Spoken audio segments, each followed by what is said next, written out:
Adlaw nga Martes karon mga kaigsuunan, petsa 4 sa bulan sa Enero tuig 2022. Ang pagbasa kinutlo gikan sa Ebanghelyo sumala ni San Juan kapitulo 1 bersikulo 35 ngadto sa 42.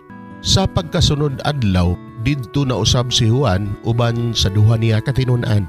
Ug sa pagkakita niya kang Jesus nga milabay, miingon siya, "Anaa ang nating karnero sa Dios." Ang duha ka tinun-an nakadungog sa pagsulti niya niini ug misunod sila kang Jesus. Milingi si Jesus ug sa pagkakita niya nga nagsunod sila kaniya, gipangutana niya sila, "Unsa may inyong gipangita?" Sila mitubag, "Rabay, nga sa ato pa magtutudlo.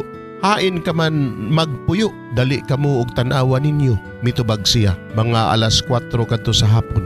Busa mikuyog sila kaniya og nakita nila ang iyang gipuy-an ug nagpabilin sila uban kaniya niadtong adlaw.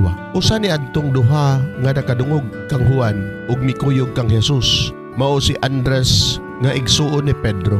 Gipangutana dayon ni Andres ang iyang igsuon nga si Simon o giingnan, "Nakita namo ang Mesiyas, ka sa ato pa Kristo." Unya gidala niya si Simon ngadto kang Jesus. Mitutok si Jesus kaniya ug miingon, "Ikaw si Simon nga anak ni Juan, apan karon nganlan ka nag-Cefas, nga sa ato pa Pedro." Mga igsoon ang Ebanghelyo sa Ginoo.